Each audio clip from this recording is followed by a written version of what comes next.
அன்பான தமிழ் வணக்கங்கள். தேவநேய பாவாணர் நூலக மேடை என்பது எனக்கு அரசியல் கற்றுத்தந்த மேடைகளில் இன்றியமையாத ஒரு மேடை. அந்த மேடையில் இன்று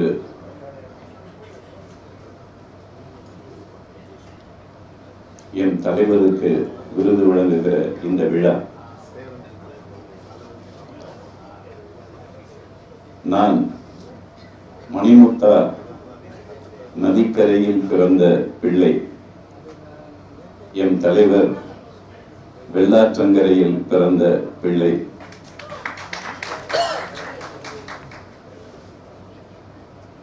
மணிமுத்தா நதிக்கரைக்கு வடக்கே பண்ருட்டி, புலியூர், முதுனை என்ற ஊர்கள்.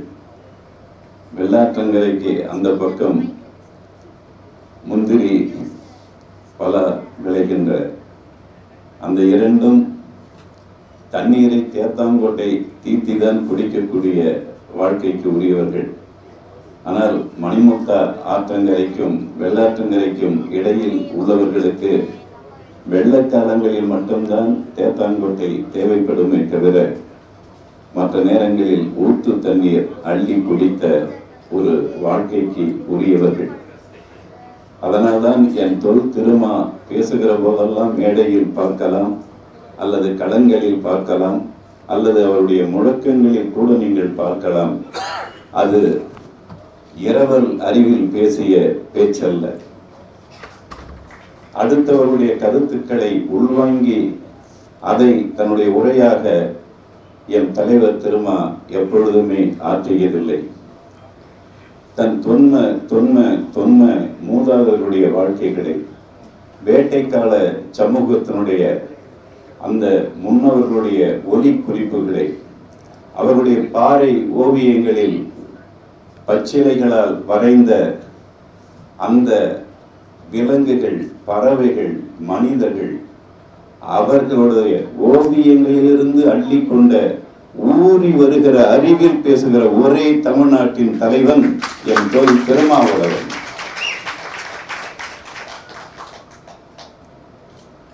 எத்தனை உரையை நீங்கள் கேட்டாலும் அத்தனை உரைகளிலும் ஒவ்வொரு சொல்லுக்குள்ளும் 3000 ஆண்டு கால வலிகளுடைய வலிகளை உள்தேக்கிய அறிவு என் தொல் திருமாவளவனுடைய. பவாவுக்கு ஒரு பதில் சொல்லிவிட்டு நான் உரையை தொடங்கினேன். பவா, உனக்கும் கவிதைக்கும் தூரம் என்று எனக்கு தெரியும். நீ மிகச்சிறந்த கதை சொல்லி வாழுகின்ற எழுத்தாளர்களையும் மறைந்தும் வாழுகிற எழுத்தாளர்களையும் கேட்பவர்களுக்கு கொண்டு வருவது உயிர்ப்பாக ஊட்டுகிற ஒரு கதை சொல்லி தமிழ்நாட்டில் என் பவா என்பதை நான் உணர்வேன். ஆனால் என் தலைவனை கவிதை எழுதாதே என்று நீ சொல்லுவது ஒரு மிகப்பெரிய வன்முறையாக நான் கருதுகிறேன்.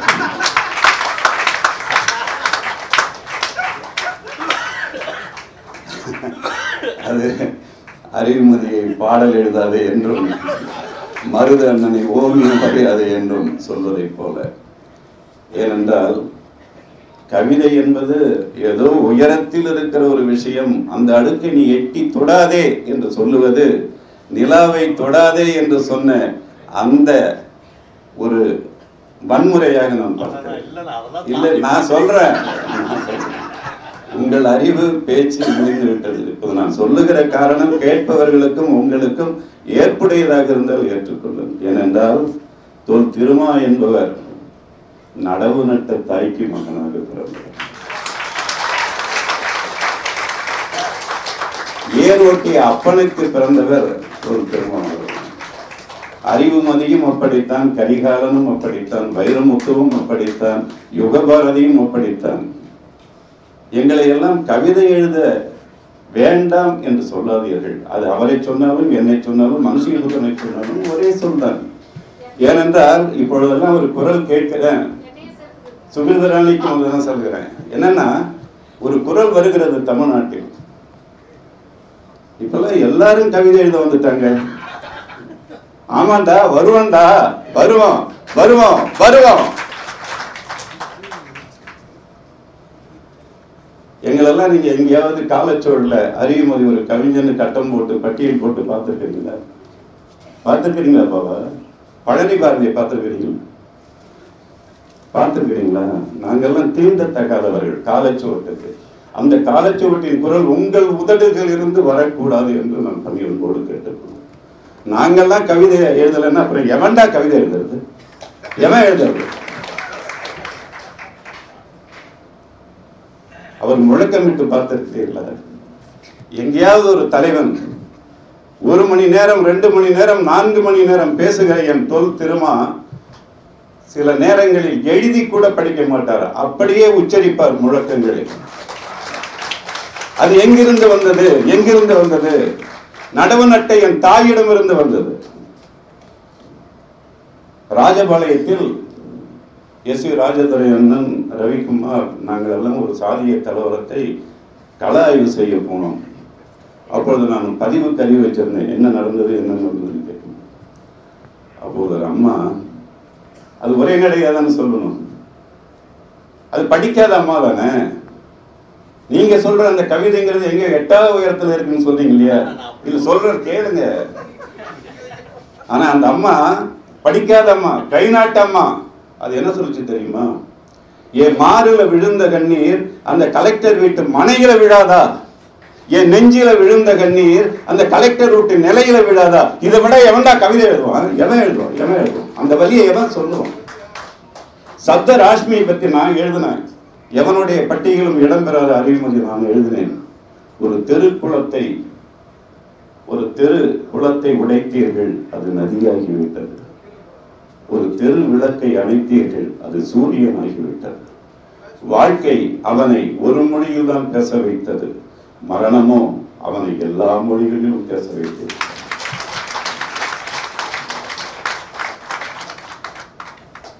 பறையர் சுடுகாடு, படையாட்சி சுடுகாடு, தலைமுழுக ஒரே ஆறு. கவிதை இல்லையா பாபா?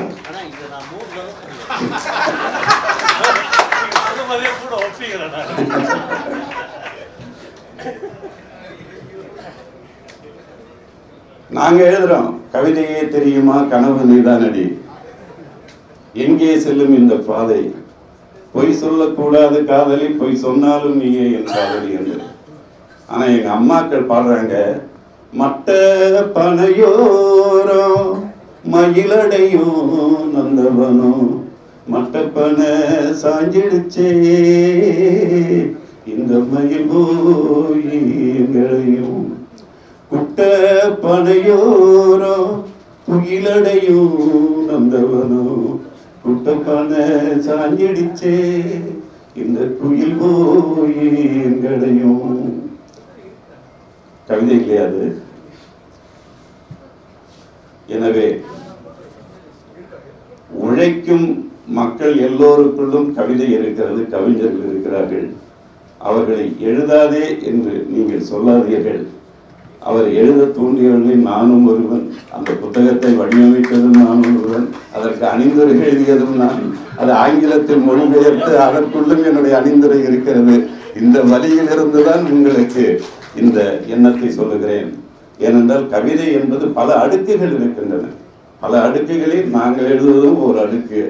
அது எங்களுக்கு விருப்பமானவர்கள் படித்துக் கொள்ளட்டும், நீங்கள் படிக்காமல் விட்டு விடுங்கள். ஆனால் கவிதை என்பது வரலாற்றை பதிவு செய்வது.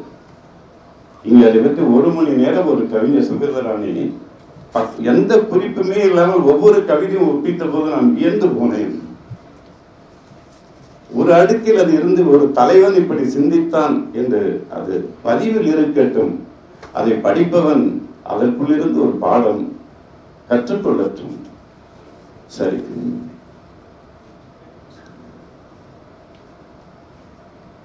எனக்கு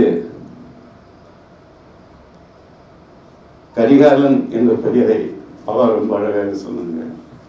ஆனால் நான் இன்னொரு முறையில சொல்றேன், என் தலைவன் பிரபாகரனுக்கும் கரிகாலன் என்ற பெயர் உண்டு. அதனால இது என் தம்பி கரிகாலன் கொடுத்ததாகவும் நான் ஏற்றுக்கொள்கிறேன், என் தலைவன் பிரபாகரன் கொடுத்ததாகவும் ஏற்றுக்கொள்கிறேன். ஏனென்றால் இந்த மாதம் என் ஆண் தாய் கவிக்கு பிறந்த ஒரு நாளில் என் தலைவனுக்கு இந்த விருது கிடைத்தது. தமிழ்நாட்டில் வாழ்ந்த கவித்துவமிக்க ஒரு கவிஞர்களில் ஆண் தாயாக நான் ஏற்றுக்கொள்கிற கவிக்கோ அவர்களும் அண்ணன் இன்குலாப் அவர்களும் மனம் வழிய ஏற்றுக்கொண்ட தலைவர் என் திருமான். அது கவிக்கோ பிறந்த இந்த நாளில் என் தலைவருக்கு என் கையால் நான் கொடுக்கிறேன் என்பது அது தலைவர் பிரபாகரன் கொடுப்பதாக, கவிக்கோ அப்துல் ரஹ்மான் இன்குலாப் கொடுப்பதாக நான் நெகிழ்ந்த உணர்வோடு இங்கே நிற்கிறேன். அவருக்கு நான் முத்தம் கொடுக்கும் போது நீங்கள் சிரித்திருப்பீர்கள். ஆனால் அந்த முத்தத்தின் உதடுகளில் பிரபாகரனின் கண்ணமும் இருக்கிறது என்ற அந்த நிகழ்ந்த உணர்வு தான் நான் சொல்கிறேன். நான் மிகச்சிறந்த தலைவர்களாக, செயல் தலைவர்களாக ஏற்றுக்கொண்டதில் ஈழத்தின் உலக தமிழர்களின் தலைவன் பிரபாகரன், தமிழ்நாட்டில் என் தலைவன் திருமாவளவன். இதை எந்த மேடையிலும் எத்தனை முறையும் உறக்கச் சொல்ல ஒரு முதுகெலும்புள்ள கவிஞனாக, ஒரு தமிழனாக அறிவுமதி இருக்கிறது. ஏனென்றால் என்னுடைய வலி 75 வயது ஆகிறது. என்னுடைய ஊர் சு கீழனூர், அவருடைய நாடாளுமன்ற தொகுதியில் தான் இருக்கிறது. அந்த ஊரில் சு என்றால் என்ன என்று தெரியுமா? சுதேத்திரிய கிராமம். ஊர்வேசா எங்கே பிறந்தார் தெரியுமா? உத்தமதானபுரம். அந்த கதையெல்லாம் சொன்னால் என் தலைவனை பற்றி பேச முடியாது. ஆனால் அந்த சுதேத்திரிய கிராமத்தில் ஒரு 5-6 நூல்காரர்களுக்கு உழைக்க வந்தவர்கள்தான் மிகவும் பிற்படுத்தப்பட்டவர்களும் தாழ்த்தப்பட்டவர்களும் என்று சொல்லுகிற தமிழர்கள். அவர்கள் ஏதேனும் ஒரு சின்ன தவறு செய்துவிட்டால் நுகத்தடியை முதுகில் வைத்து இந்த 2 கையை இப்படி கட்டிவிட்டு 2 காலையும் அந்த நுகத்தடியில் கட்டிவிட்டு சுடு மணலில் போட்டு விடுவார்களாம். அதற்கு அன்றைய பெயர் உழப்பாரி. உழப்பாரி. இந்த ஒலி வங்கிகள் எல்லாம், இந்த படப்பதிகள் எல்லாம் அதை பதிவு செய்யும் என்று நினைக்கிறேன். அந்த சுடு மணலில் ஒரு தாழ்த்தப்பட்டவனுடைய உடல், ஒரு மிகவும் பிற்படுத்தவனுடைய உடல் எவ்வளவு அந்த சுடு மணலில் என்ன பாடுபட்டு இருக்கும். அந்த கண்ணீரை எல்லாம் துடைக்கத்தானே என் தொல் திருமாவளவன்.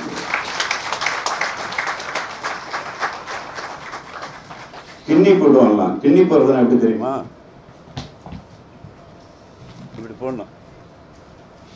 எவனுக்கு தண்டனை தருகிறார்களோ அவனை கிண்ணி போட்டு அந்த கிண்ணியில் அவன் நிற்க வேண்டும். வேகாத வெயிலில் நிற்க வேண்டும். வேகாத வெயிலில் அவனுக்காக உழைத்து கொடுத்து பருப்பும் நெய்யுமாக சாப்பிட சொல்லி ஏதோ ஒரு சின்ன ஒரு மாங்காய் பறித்திருப்பான். அவன் நட்ட மரத்தில் அவன் மாங்காய் பறித்திருப்பான். ஆனால் அவன் திருடன். அந்த திருட்டு பட்டத்தையும் பஞ்சமணி இனத்தையும் ஒழிக்கத்தானே நீங்கள் வந்தீர்கள். 70, 80 ஆண்டு 100 ஆண்டுகளுக்கு முன் நடந்ததையெல்லாம் தமிழன் மறந்து விட்டான். மேலெடுக்கு தலை, அதுக்கடுத்து இன்னொருத்தவன், அதுக்கடுத்து இன்னொருத்தவன், அதுக்கடுத்துதான் யாரு? திருமாவின் பிள்ளைகள், அம்பேத்கரின் பிள்ளைகள். மேல இருக்கிறவன அதுக்கு அடுத்து இருந்தால என் கழுத்துல நீ எவ்வளவு நாள் உட்காந்துருப்ப, என் தோல்ல இறங்கு அப்படின்னா அவனை இறக்காச்சு. அதுக்கடுத்து நீ என் தோல்ல எத்தனை நாள் இருப்ப, இறக்காச்சு. அதுக்கடுத்து 3ஆவது இருக்கிறவங்க என்ன செய்யணும்? அந்த 2 பேருடைய சுமையும் சுமந்து கொண்டிருந்த நீ இன்னொருத்தன் தோளில் அமர்ந்திருக்கிறாய் அல்லவா? அந்த 2 அடுக்குகளில் அறிவை உணர்ந்து நீங்கள் இறங்கி அவன் தோல் மீது கை போட்டிருந்தால் நாம் தமிழர்களாக மாறியிருப்போமே. தமிழர்களாக மாறியிருப்போம். எங்க ஊர்ல அது நடந்தது. அதற்காகத்தான் நான் சொல்றேன். நான் இது எந்த பயமும் எந்த இதுக்கும் எந்த அரசியலுக்கும் இல்லை. நான் உயிர்களுக்கான தமிழை படித்தவன். தமிழர்களுக்கான தமிழை நான் படிக்கவில்லை. நாங்கள் யார் என கேட்டால் தமிழர்கள். நாம் யார் என கேட்டால் உலகர்கள். இந்த அறிவுல தான் அறிவுமதி பேசுறேன். யாவரும் கேளீர் என்றால் எல்லா மக்களும் உறவுகள் என்பது அறிவுமதிக்கு ஏற்புடையதல்ல, அது தமிழுக்கும் ஏற்புடையது. எல்லா உயிர்களும் என்னுடைய உறவுகள் என்றால்தான் நான் தமிழனாக தமிழை பேசுவதற்கு தகுதி உள்ளவன். அத்தகைய அந்த ஊரில் அவ்வளவு கொடுமைப்பட்ட காலத்தில் மிகவும் பிற்படுத்தப்பட்டவர்களாக இருந்தவர்கள் கருவாட்டு மண்டையை கொண்டு போய் அக்ரகாரத்தை அந்த வீடுகளுக்குள்ளாக போட்டார்கள். ஆட்டு எலும்புகளை கொண்டு போய் போட்டார்கள். ஆற்றுக்கு போகிற வழியில் 4 மணிக்கு சூத்திரனுடைய முகத்தில் முழிக்காத அளவிற்கு மணிமுத்தா நதிக்கு குளிக்க போன அந்த அக்ரகார பெண்கள் புக்குழி வெட்டி அதில் சப்பாத்தி கைகளை போட்டு அதில் பச்சை இலைகளை போட்டு மண்ணை போட்டு நிரவி அதில் அவர்கள் விழுகிற போது இனி இவர்கள் விழித்துக் கொண்டார்கள். நாம் வெளியேறிவிட வேண்டும் என்று அவர்கள் வெளியேறிய பிறகு அங்கே திராவிட இயக்கத்தை நிறுவிய 1949 நிறுவிய ஒரு அப்பனுக்கு பிறந்த பிள்ளைதான் அறிவுமதி. என் கை நாட்டு மக்களை கையெழுத்தாக்கிய திராவிட இயக்கம் என்பதை நான் என்றைக்கும் நன்றியோடு சொல்லிக்கொண்டே இருப்பேன். ஆனால் அந்த ஊரிலும் ஏரி சரியா அதை மீன் ஏலம் விடுவாங்க. அந்த ஏலம் எடுக்கிற போது 20 ரூபா 50 ரூபாய்க்கு ஏலம் எடுத்துக்கிட்டு அதையெல்லாம் பிடித்து கூறு கட்டி வைக்கிற போது அது ஊருக்கு மட்டுமான பங்காக இருக்கும். சேரிக்கான பங்கு அங்கே கிடைக்காது. 2-3 பேருக்கு மட்டும் சும்மா கொஞ்சம் போடு என்று சொல்லுகிற காட்சியை பார்க்க உணர்வு.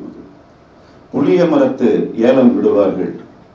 அதை குறைந்த ஏலத்தில் எடுத்துவிட்டு அதை உலுக்கி சேமித்து விட்டு அதை முட்டல் கட்டி பங்கிடுவார்கள்.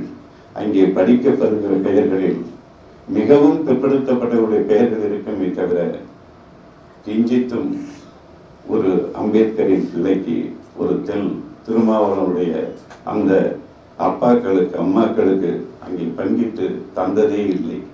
அப்போதுதான் அந்த சின்ன வயதிலும் நான் கேட்டேன், ஏன் அவர்களுக்கும் அடுப்பு வரி இருக்கிறது அல்லவா, அவர்களுக்கும் ஏன் பங்கு போடவில்லை என்று கேட்டபொழுது உனக்கெல்லாம் ஒன்றும் தெரியாதரா என்று சொன்ன அந்த ஊருக்குள்ளிருந்து அரசியல் பெற்றுத்தான் திருமாவளவன் தான் என் தலைவன் என்று நான் ஏற்றுக்கொண்ட தெளிவை பெற்று உனக்கெல்லாம் ஒன்றும் தெரியாது என்று சொன்ன அந்த சொல்லுக்குள்ளிருந்து அரசியல் கற்ற பிள்ளை நான். இவர் தலைவர்களிடம் இருந்தோ அல்லது அறிவாளிகளிடம் இருந்தோ அரசியலை கற்கவில்லை. அவர்கள் மக்களிடமிருந்து அதைத்தான் அமைப்பாய் திரள்வோம் என்பதில் தலைவர் பதிவெடுக்கிறார். சில நாடுகளில் சில இடங்களில் இனி உங்களோடு உங்கள் இனத்தோடு உங்கள் கொடுமைக்கு தாங்கிக் கொண்டு எங்களால் வாழ முடியாது, உங்களை விட்டு நான் பிரிந்து செல்கிறோம், எங்களுக்கு விடுதலைக்காக போராட வேண்டும் என்று போராடுகிற அறக்காரணங்கள் இருக்கின்றன. ஆனால் என் தலைவன் திருமாவளவன், தமிழர்களே, நீங்கள் எங்களுக்கு சாணிப்பால் கொடுத்தாலும், நீங்கள் எங்களுக்கு மலத்தை கொடுத்தாலும், நீங்கள் எங்களுக்கு மூத்திரத்தை ஊற்றி கொடுத்தாலும் அதையெல்லாம் ஒரு வன்மமாக எண்ணாமல் கால மாற்றத்தில் நீங்கள் திருந்த வேண்டும், உங்களோடு நாங்கள் இணைய வேண்டும் என்ற ஒரு தமிழர்களை இணைப்பதற்கான தலைவன் தான் திருமாவளவனை தவிர இவருடைய ஒன்று மட்டும் சொல்லுகிறேன், பறையன் என்பது எனக்கு மரியாதை சொல்லடா, என் தமிழுக்கு மரியாதை சொல். பறையன் என்பது என் உச்ச சொல். அதை தாழ்ந்த சொல்லாக எவன் மாற்றினான்? இன்னைக்கு வடநாட்டுக்காரன் என்ன செய்யறான் தெரியுமா? இங்க யாரையுமே குறி வைக்கல. ஒண்ணு திராவிட இயக்கத்தை உடைச்சி அதை காலி பண்ணணும், ஒண்ணு திருமாவளவன் என்கிற இந்த மக்கள் சக்தியை சிதைக்க வேண்டும் என்பதுதான் வடநாட்டுக்காரன் இன்றைக்கு கோடி கோடியாக கொண்டு வந்து கொட்டி கொடுத்து கொண்டிருக்கிறான். சில வாடகை ஆனால் அவர்களை நாம் எதிரிகளாக பார்த்திருக்கிறார். அவர்களையும் என் தொல் திருமாவளவன் அவர்களால் திருத்த முடியும் என்ற அந்த நம்பிக்கை எனக்கு இருக்கிறது. எல்லாரும் கட்சிய அப்படியே பலகீனமாயிடுமோ, இப்படி ஆயிடுமோ அப்படி ஆயிடுமோ என்று பயந்த காலகட்டத்தில் விடுதலை சிறுத்தைகள் என்ற இயக்கத்தை முழுவதுமாக கலைத்து போட்டு, யாருக்கும் எந்த பதவியும் இல்லை, என்னை நம்பி நீங்கள் உழைப்பதாக இருந்தால் என் மக்களுக்காக வாருங்கள், எம் தமிழர்களுக்காக வாருங்கள் என்று ஒரு கட்சியையே கலைத்து போட்டு மறுபடியும் அதை உயிர்ப்பித்த தாயடா என் தொல் திருமாவளவன். அவர் எடுக்கிற முடிவு கூட்டத்தில் இருக்கிற யாருக்குமே தெரியாது. ஆனால் அவர் எடுக்கிற முடிவு அது தன் மக்களுக்கான முடிவாக இருக்காது. அது எங்கோ ஒரு கடல் கடந்த நாட்டில் உரிமை மறுக்கப்பட்ட மக்களுக்கான உரிமைக்கான அந்த விதை நெல்லாக அவர் சிந்திப்பார். அவருடைய ஒவ்வொரு சிந்தனையும் அப்படித்தான் நான் பார்க்கிறேன். அவர் இணைவதற்காகத்தான் போராடியதை நான் பார்க்கிறேன். ஒரு முறை ஓவியர் சந்தானம், காசி ஆனந்தன், சோழ நம்பியார், நான் 4 பேரும் தைலாபுரம் ஐயாவிடம் போகிறோம். மருத்துவர் ஐயாவிடம் போயிட்டு பேசுறோம். ஐயா, இந்த தமிழர்கள் எல்லாம் இப்படி இனக்குழுக்களாக பிரிந்து கிடப்பது நம் தமிழர் ஒற்றுமைக்கு மட்டுமல்ல, அடுத்த வளர்கிற தமிழ் தலைமுறைக்கும் அது நல்லதில்லை ஐயா. அதனால் எல்லா தமிழர்களுடைய இனக்குழுக்களையும் ஒன்று சேர்க்க நாங்கள் 4 பேரும் முயற்சி செய்கிறோம். முதலில் உங்களிடம் வந்திருக்கிறோம். அப்ப இவங்கள்ட்ட கேட்கல, உங்கள்கிட்ட கேட்கல. சரியா? கேட்ட உடனே முதல்ல நீங்களும் திருமாவங்களும் ஒன்று சேர்ந்து நீங்க ஒரு அறிவிப்பு சொன்னீங்கன்னா மற்ற இனக்குழுக்களையும் அதில் சேர்க்கறதுக்கு நாங்கள் முயற்சி பண்ணோம் என்று சொன்னோம். அன்னைக்கு தைலாபுரத்தில் மருத்துவர் ஐயா எங்களிடம் சொன்னது, கட்டாயம் இந்த முயற்சியை செய்யுங்கள், நாம் தமிழர்கள் ஒன்றிணைய வேண்டும், அந்த முயற்சியில் அந்த அமைப்பில் தலைவராக தம்பி தொல் திருமாவளவன் அவர்கள் தான் இருக்க வேண்டும் என்று சொன்னது மருத்துவர் ஐயா. அந்த அழைப்பதில் கூட எந்த கடைசியாக நீங்கள் ஒரு பெயரை போட்டால் கூட நான் கட்டாயம் அதில் வருவேன், தம்பிதான் தலைவராக இருக்க வேண்டும் என்று ஐயா மருத்துவர் ராமதாஸ் அவர்களை ஏற்றுக்கொண்ட தலைவர் தான்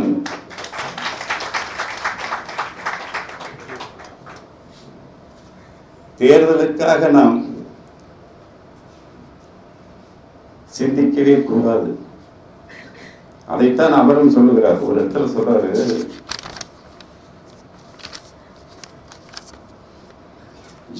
பாராளுமன்ற அமைப்பு என்பது ஜனநாயகத்தால் மக்களுக்கு எந்த நன்மையும் கிடைக்காது என்று சொல்லிவிட்டுதான் பாராளுமன்றத்துக்கே போயிருக்கிறார். ஏனென்றால் பாராளுமன்ற அரசியல் தேவையில்லை என்று சொன்ன விதை நெல் போன்ற அழகழகான தமிழர்களை காவு கொடுத்த நிலமடா இந்த நிலம். தெரியுமா? பாலனை தெரியுமா உங்களுக்கு? சீராளனை தெரியுமா உங்களுக்கு? எதற்காக? இதே போல் ஒரு தலைமையை ஏற்றுத்தான் அவர்களும் இறங்கினார்கள்.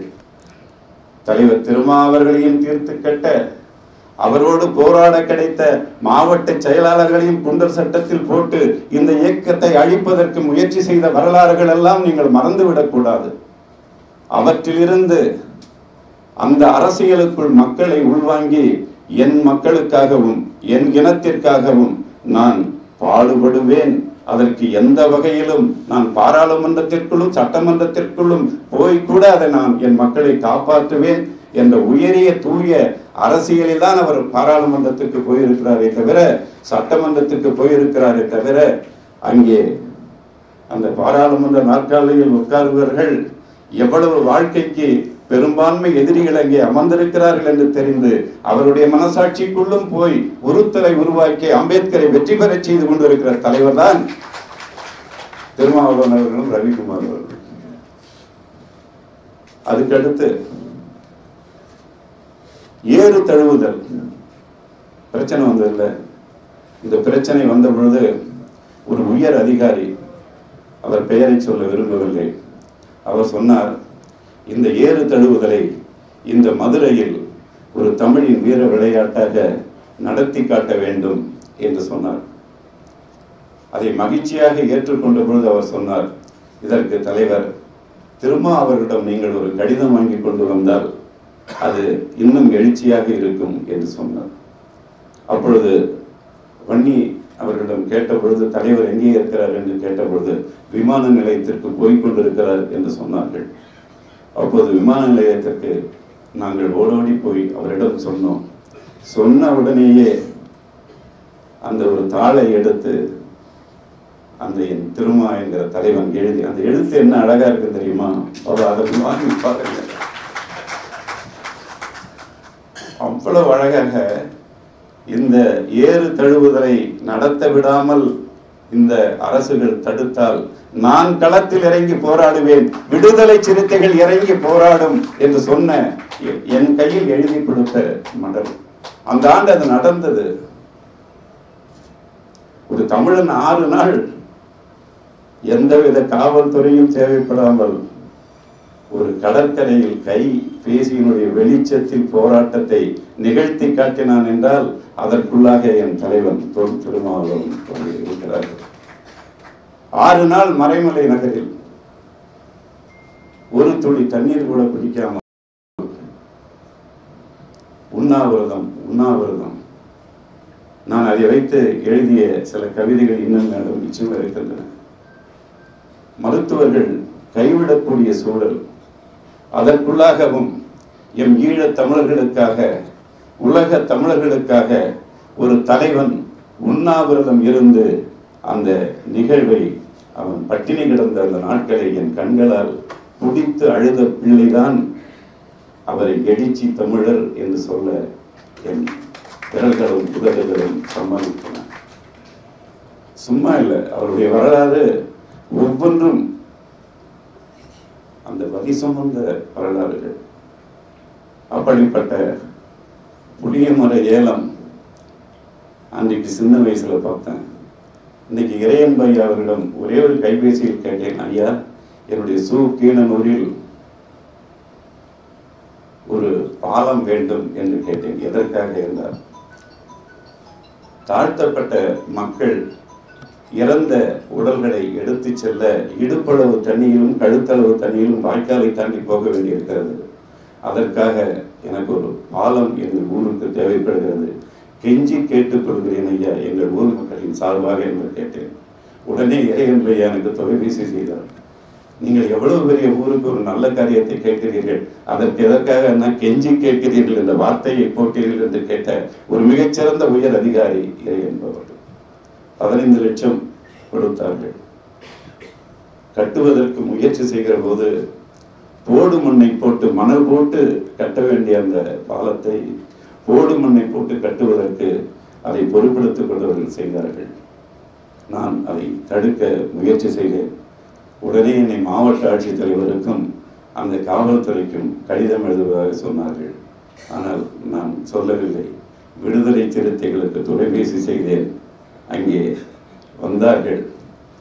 என் நாடாளுமன்ற உறுப்பினர் தொல் திருமாயன் தலைவன், அண்ணன் என்ன கேட்கிறாங்களோ ஒரு நியாயத்துக்கு தான் கேட்பார், செஞ்சு கொடுங்க என்று சொன்னார்கள். அதன் பிறகு நான் அவரிடம் சொன்னேன், நாங்கள் இறந்தவர்களை தூக்கி போவதற்கு தான் பாலம் கேட்கிறோமே தவிர தூக்கி போவர்களை சாகடிப்பதற்காக பாலம் கேட்கவில்லை என்று சொன்னேன். எனவே திட்டங்கள் சிறப்பாக இருக்கின்றன, செயல்படுத்தவர்களுடைய அதற்குள்ளாக விடுதலை சிறுத்தைகள் தான் விழிப்பாக இருந்து பல நல்ல காரியங்களை செய்கிறார்கள் என்ற அது என் அனுபவத்தின் வழியாகவும் நான் உணர்ந்து அந்த மகிழ்ந்த அந்த இந்த இடத்தில் நான் அவரோடு மதுரை நம்ம எல்லாம் ஒரு மகிழ்வுத்தில் தான் போகிறோம். ஒரு ஐயாவுக்கு நினைவேந்தல்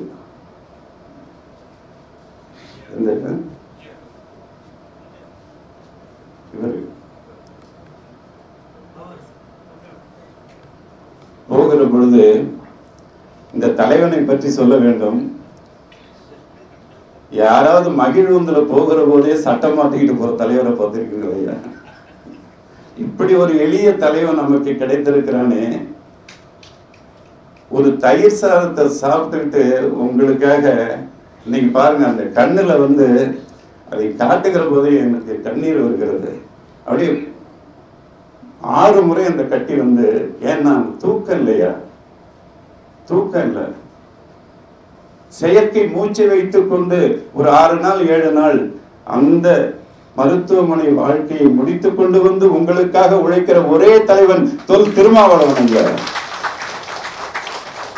அறுசுவை உணவை கேட்டானா? தன் வாழ்க்கை அந்த அப்பா கிட்ட அந்த ராமச்சந்திராவை போய், இன்னும் கொஞ்ச நாள் என் அப்பன் வாழ மாட்டானா என்று அவர் அந்த அப்பாட்ட போய் நின்ன அந்த நேரங்களை எல்லாம் நானும் சில நொடிகளில் துடித்து ஒரு அப்பாவை நேசிக்கிற ஒரு பிள்ளையாக அவரை பார்த்தேன். அம்மாவோடு அமர்ந்து கொண்டு, அந்த அம்மா அந்த படிக்காத அம்மாதான், ஆனாலும் அது இவருக்கு பாடம் நடத்துகிற அந்த அம்மாவை இவர் நேசித்த ஒரு பிள்ளையாக நான் பார்த்தேன் ஐயா. உலகத்தில் ஒடுக்கப்பட்ட மக்களில் ஒடுக்கப்பட்ட மக்களுக்காகவே தன் முழு நேரத்தையும் தாயை மறந்து, தந்தையை மறந்து, அக்காவை மறந்து உங்களுக்காகவே உழைக்கிற, உலக தமிழர்களுக்காகவே உழைக்கிற ஒரு தலைவன் உங்களுக்கு யார் கிடைப்பார்? தொல் திருமாவளவன் என்ற இந்த உயர்ந்த தலைவன் தான் ஐயா நமக்கு கிடைப்பான். அவனை பாதுகாக்க வேண்டாமா? இவன் விடுதலை சிறுத்தைகள் என்ற இயக்கத்திற்குள் கட்டுப்பட்ட தமிழன் இல்லை. தலைவர் பிரபாகரனால் ஏற்றுக்கொண்ட உலக தமிழர்களின் தலைவர்களில் ஒருவர். 5 பேர் போனார்கள். மருதண்ணன் போனார், ப. ஜெயபிரகாசம் போனார், அப்படி 5 எழுத்தாளர்கள், ஓவியர்கள், கவிஞர்கள் போனார்கள் தலைவரை பார்க்க. தலைவரும் கூட போனார். அந்த 10 நாட்களுக்குள்ளாக 2 முறை அழைத்து உரையாடி தன்னுடைய செயல் திட்டங்களுக்குள்ளாக இவருடைய கருத்துக்களையும் கேட்ட ஒரே தலைவன் தொல் திருமாவளவன்.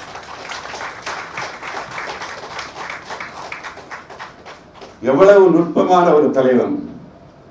2 முறை அழைத்து அவர், அதனால்தான் கரிகாலன் அந்த விருதை கொடுத்தான் என் தம்பி. நான் அந்த தலைவரை பார்க்கிற போது இந்த கருப்பு சட்டையோடு தான் போயிருந்தேன். என்ன தந்தை பெரியாரா என்று கேட்டார். ஆமாம் என்றேன். நீங்கள் தானே முதல் கரும்புலிகள் என்று சொன்னான் ஐயா என் தலைவன். பேசிக்கொண்டிருக்கிற போது சொன்னேன், நீங்கள் வேட்டி சட்டையில் தமிழர் உடை மரபில் தாங்களும் தங்களோடு சேர்ந்த இன்றியமையாத தளபதிகளும் ஆளுக்கு ஒரு பறையை வைத்துக் கொண்டு அடிப்பதை போல் எனக்கு ஒரு படம் கொடுத்தார். என் தமிழ்நாட்டில் இந்த இனக்குழுவுடைய முரண்பாடுகளை ஒழிக்கலாம் என்று சொன்ன பொழுது அந்த தலைவன் சொன்னான், இங்கே ஒரு 1000 பறைகளை அனுப்புங்கள் என்று சொன்னான். சாதிகளை ஒழிப்பதற்கு யாராவது ஒரு சாதியை பற்றி குறை சொன்னால் நல்ல பச்சை மிளகாயை அரைத்து அவருடைய வாயில் திணித்து இப்படி ஒட்டி 8 மணி நேரம் 10 மணி நேரம் நிற்க வைத்து இனி எப்படி சொல்வாயா என்று அந்த புத்திகளையும் பயன்படுத்தி சாதிகளை ஒழிக்க நினைத்த தலைவன் ஈழத்தில்.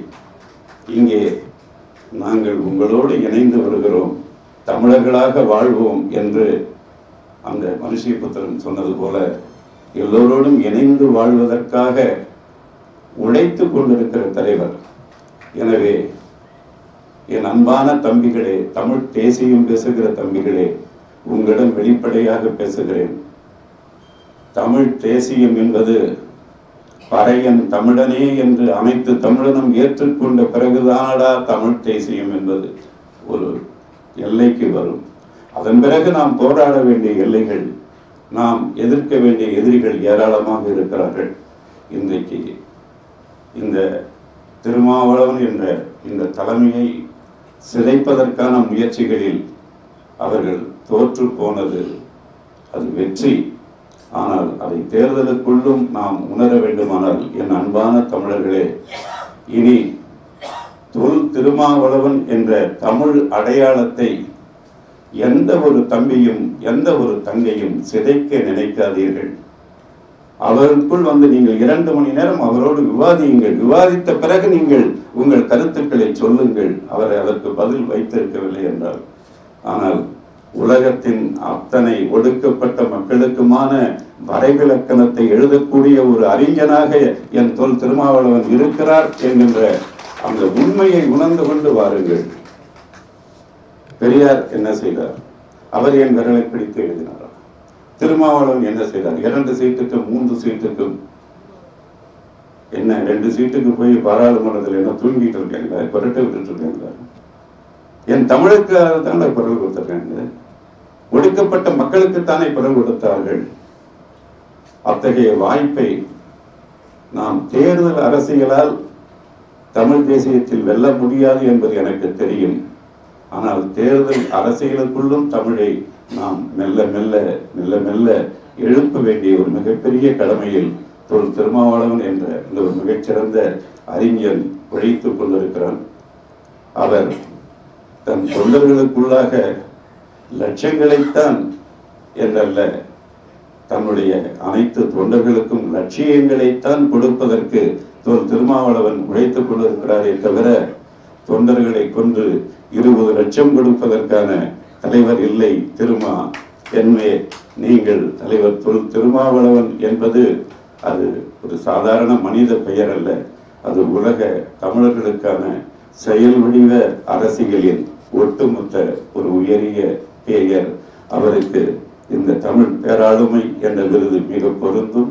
அதை களம் புதிது என் தம்பி கரிகாலன் உள்ளிட்ட படைப்பாளிகள் இங்கே இருக்கிற பல படைப்பாளிகளோடு சேர்ந்து தந்திருப்பதில் நான் மிக்க மகிழ்ச்சி அடைகிறேன்.